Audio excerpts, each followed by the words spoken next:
大家好，我是丽姐，欢迎大家来听相亲故事，感谢大家的订阅。今天要和大家分享的是一个特别感人的故事，关于一位上海姑娘嫁到台湾的经历。这个故事让我深受触动，希望也能打动你们的心。我一直觉得，缘分这东西就像是躲在暗处的小精灵，总在你最不经意的时候，突然蹦出来，给你一个大大的惊喜。小文的故事就是这样开始的。小文今年30岁，出生在上海郊区的一个普通家庭。他的父母是从安徽来上海打工的，靠着经营一家小小的炒年糕摊维持一家人的生计。我爸妈没啥文化，但特别勤劳。我从小看着他们起早贪黑，就想着长大一定要出人头地，不让他们再吃苦。小文坐在我对面，轻声说道。皮肤白皙的小文，谁能想到他曾经历过那么多的坎坷。大专毕业后，他如愿以偿地进入了一家3甲医院，成为了一名护士。本以为可以安安稳稳地工作下去，却没想到医院实行末位淘汰制，年龄偏大又没有关系的小文，成了被淘汰的那一个。失业那会儿真的很绝望，小文眼里闪过一丝黯然，我不能回家啊，父母年纪大了，我总不能再啃老吧。于是小文东拼西凑，借了几万块钱开了个网店，卖平价化妆品。但是商场如战场，她这个初出茅庐的小姑娘哪懂那么多弯弯绕绕，货源被骗，平台被恶意投诉，资金周转不开，各种问题接踵而至。那段时间我真的是走投无路了，欠了10几万的高利贷，整天被催债的追着跑，连家都不敢回。小文的声音有些哽咽。就在这时，一个朋友向他伸出了援手，介绍他去做模特，说白了就是陪酒。小文苦笑道，但不违法，不触碰底线，只是接待一些商务客人，唱唱歌，聊聊天而已。我当时想着能尽快还清债务就好，没想到，命运的齿轮就此转动。在一次商务应酒局上，小文遇见了来自台湾的阿伟。阿伟35岁，台湾新北人，在台湾有自己的科技公司，来上海是为了寻找合作伙伴。他长相斯文，说话温柔，与场上其他吵吵闹闹的男人形成了鲜明对比。他不像其他客人那样动手动脚，也不灌我酒，反而一直帮我挡酒。小文回忆道，眼里泛起了温柔的光。后来我才知道，他认出了我脖子上戴的一个小挂。这是台湾一个不太出名的设计师的作品，觉得挺有缘的，就多留意了我。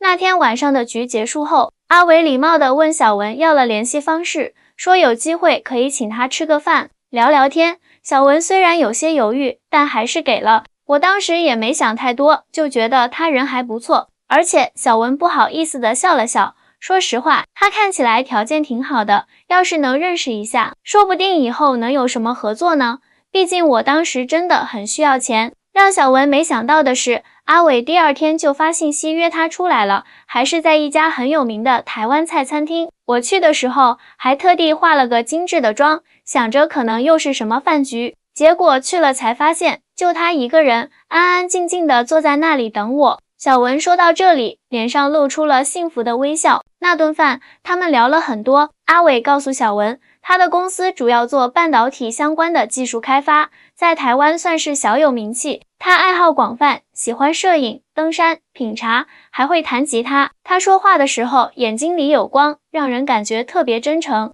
小文说，那是我第一次觉得原来男人可以这么温柔，这么有内涵。饭后，阿伟主动提出送小文回家。在车上，小文终于忍不住问他，你知道我是做什么的吗？阿伟点点头，知道啊，但那又怎样呢？我觉得你很聪明，很坚强，只是暂时遇到了困难而已。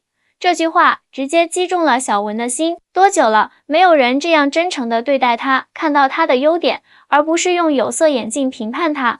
那一刻，我差点哭出来。小文说，之后的日子，阿伟每天都会给小文发信息，关心他的生活，分享自己的见闻。他在上海的时间不多，但每次都会抽空见小文。渐渐的，小文发现自己爱上了这个温柔体贴的台湾男人。有一次，我实在扛不住了，就跟他坦白了我的债务问题。小文说，我本来以为他会离开我，没想到他二话不说就帮我还清了所有债务，还说要帮我重新开始。阿伟不仅帮小文还清了债务，还鼓励他重新找工作，不要再做夜场模特。在他的帮助下，小文找到了一家医疗器械公司的销售工作，收入稳定，工作也体面。那时候我就想，这辈子能遇到这么好的人，我真的要好好珍惜。小文眼中泛着泪光。交往半年后，阿伟向小文求婚了，他带着小文去了台湾，见了自己的父母。我当时特别忐忑，怕他父母看不起我。小文说，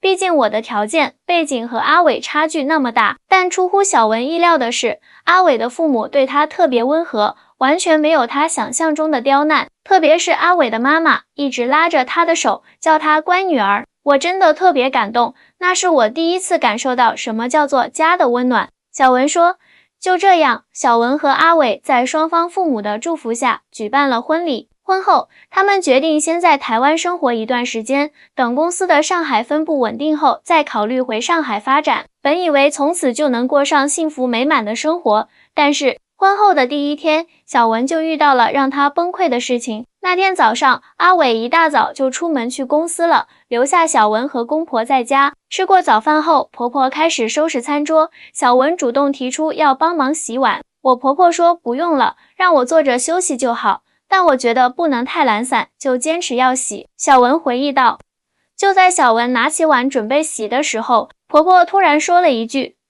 等等，这个不能直接放水龙头下冲洗的。小文一愣，不明白婆婆的意思。只见婆婆拿出一个盆子，先在盆里倒了一点洗洁精和水，然后才开始洗碗。我以为她是怕我不会洗碗，就解释说我在家也经常洗碗的。小文说，结果我婆婆说，不是这个问题，是台湾的水资源很珍贵，大家都习惯节约用水，所以不会直接开着水龙头冲洗碗筷。这个小小的习惯差异，让小文突然意识到自己嫁到了一个完全陌生的环境，有着不同的生活习惯和文化背景。一瞬间，强烈的思乡之情和对未知生活的恐惧涌上心头，她忍不住哭了出来。我当时真的很委屈，觉得自己怎么那么没用，连个碗都不会洗。小文擦了擦眼角，其实我婆婆并没有批评我的意思，但我就是控制不住自己的情绪，想家，想回上海。看到小文哭了，婆婆赶紧放下手中的碗，紧张地问怎么了。小文不好意思说出真实原因，只说自己想家了。没想到婆婆听了这话，不但没有生气，反而紧紧抱住了小文，轻声安慰道，乖女儿，想家是正常的，你放心，这里也是你的家，我们会好好疼你的。那一刻，婆婆身上散发出的母爱气息，让小文泪如雨下。那是我第一次觉得，原来婆婆可以像妈妈一样温暖。小文哽咽道，我从小缺少母爱，我妈忙着做生意，很少有时间陪我，但我婆婆，她给了我满满的爱。从那天起，婆婆开始有意识地教小文台湾的生活习惯，但方式非常温和，从不指责。更让小文感动的是，婆婆还特意学习了一些上海菜的做法，经常变着花样给小文做家乡菜。有一次，我回家看到桌上摆着一盘粢饭糕，那可是我从小吃到大的上海小吃啊！小文激动地说，虽然味道和上海的不太一样，但那份心意真的让我感动到不行。在婆婆的关心和包容下，小文渐渐适应了台湾的生活。她发现台湾和她想象中的完全不同，这里不是大陆人口中穷的地方，反而处处透露着发达和细腻。说实话，我之前对台湾的印象还停留在很多年前。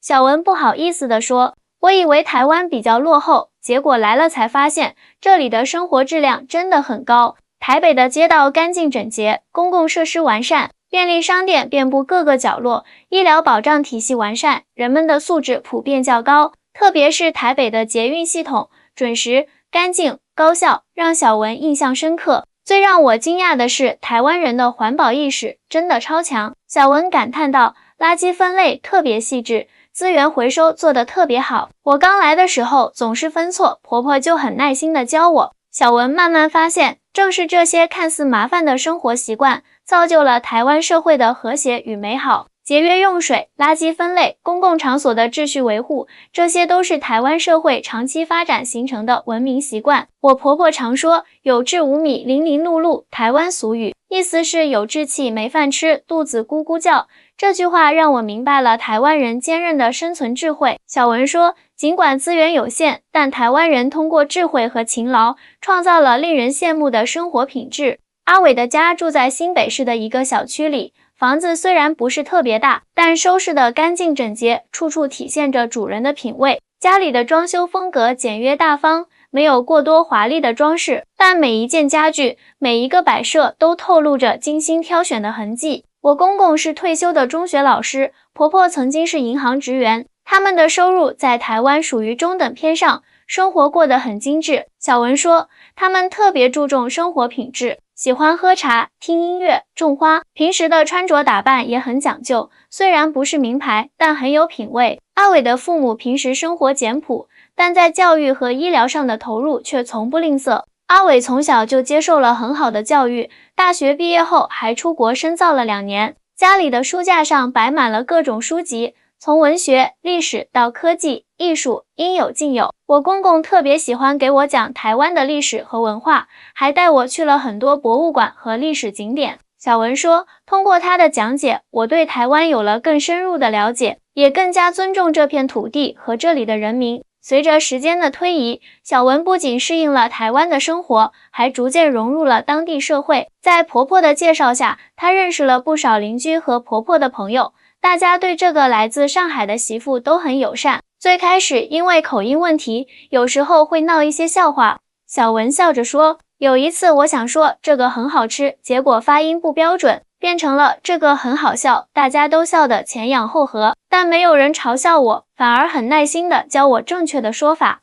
为了更好地融入台湾社会，小文开始学习闽南语，虽然进展缓慢，但她的努力得到了公婆和阿伟的肯定。我婆婆常说，台湾人就是爱聊天，能说会道的人在这里会很吃香。小文模仿着婆婆的语气说道，所以我也努力学习如何和台湾人聊天，了解他们关心的话题和表达方式。在台湾的日子里，小文最大的收获不仅仅是适应了新的生活环境，更重要的是找到了自己的价值和存在感。起初，阿伟不希望小文工作，想让她安心在家享受生活，但习惯了独立的小文觉得这样太无聊了，便提出想找份工作。我觉得女人还是要有自己的事业，不能完全依附于男人。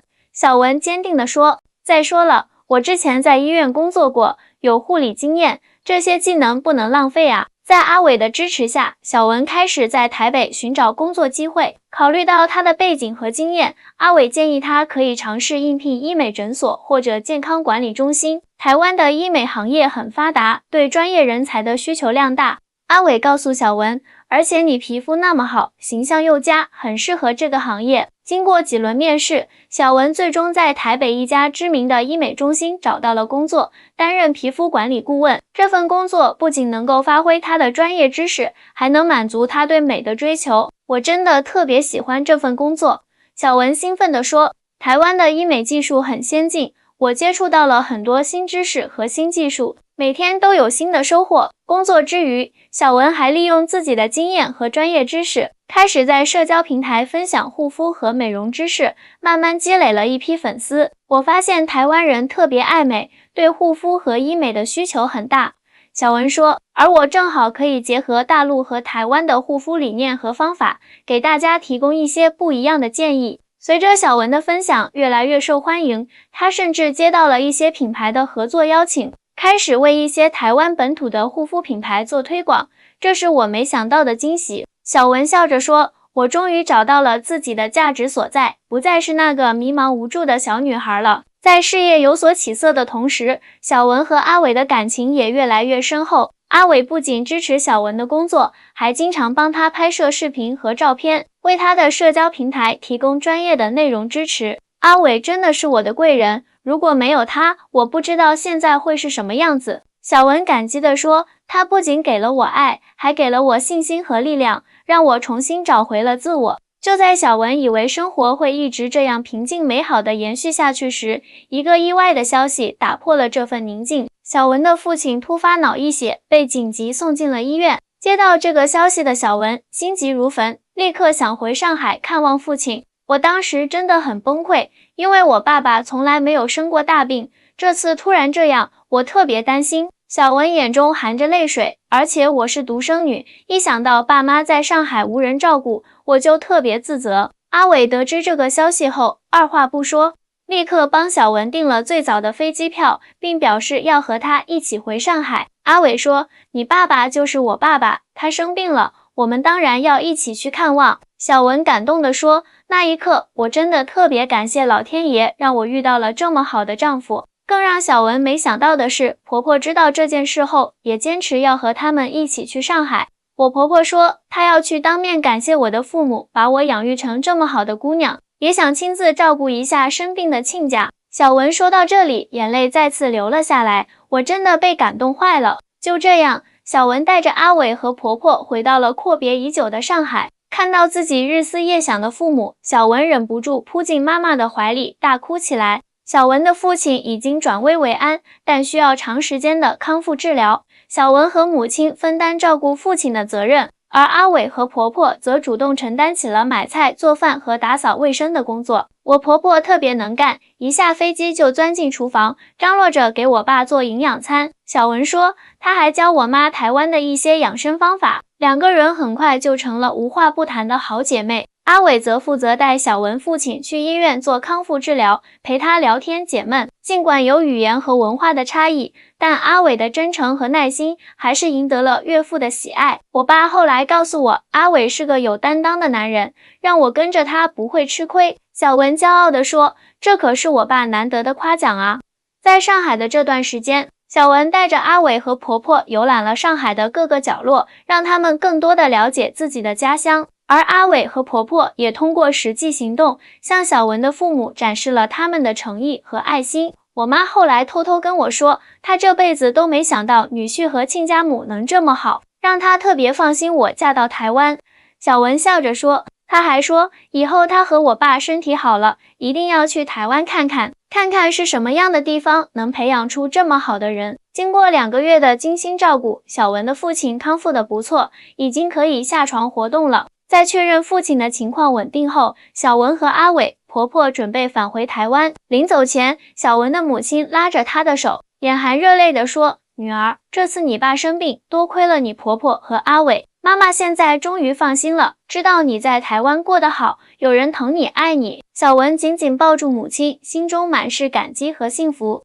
回到台湾后，小文的生活重新步入正轨，但这次上海之行让她对家庭和亲情有了更深刻的理解和感悟。我现在才明白，嫁到台湾不是失去了一个家，而是拥有了2个家。小文感慨道，我有2个妈妈，2个爸爸，他们都爱我、关心我、支持我，这是多么幸福的事啊！经历了这么多风风雨雨，小文终于找到了真正的归属感和幸福感。她不再是那个迷茫无助的小女孩，而是成长为一个自信、独立、有担当的女人。我想对那些和我有类似经历的姑娘说，不要放弃希望，不要放弃自己。小文坚定地说，无论遇到多大的困难，只要坚持下去，总会遇到生命中的贵人，总会迎来柳暗花明的那一天。如今的小文在台湾已经生活了3年多，她的医美事业蒸蒸日上，社交平台的粉丝已经超过了20万。她和阿伟的感情依旧甜蜜，公婆对她的疼爱有增无减。我最近还在考虑要不要生个小宝宝。小文害羞地说，我婆婆特别期待抱孙子，我也想给爸妈生个外孙。谈到未来的计划，小文表示，她希望能在台湾和上海之间多些往来，让两边的亲人有更多接触的机会。我觉得亲情不应该被距离阻隔。小文说，我希望通过我的努力，让2个家庭更加亲近，让爱延续下去。听完小文的故事，我不禁感慨万千。从一个濒临绝境的女孩，到一个幸福满满的台湾媳妇，小文的经历告诉我们，命运虽然会有坎坷，但只要心存善良和勇气，总会迎来转机。而那个让小文结婚第1天就哭着想回家的台湾节水习惯，如今已经成为她生活中的一部分，甚至当她回上海探亲时，还会不自觉地按台湾的方式节约用水，引得父母啧啧称奇。最初让我想逃离的东西，现在却成了我生活的一部分。小文微笑着说，这大概就是生活的魅力吧，它总是能在不经意间改变我们，塑造我们。是啊，生活就像一场未知的旅程，我们不知道下一站会遇到什么，但只要保持开放和包容的心态，勇敢地面对每一个挑战，我们总能找到属于自己的幸福。小文的故事不仅是一个大陆姑娘嫁到台湾的故事，更是一个关于成长、蜕变和寻找自我的故事。希望每一个正在经历困难的人都能从这个故事中获得一些力量和启发。好了，今天的相亲故事就到这里。如果你喜欢这个故事，请记得点赞、订阅、转发。我是丽姐，我们下期再见。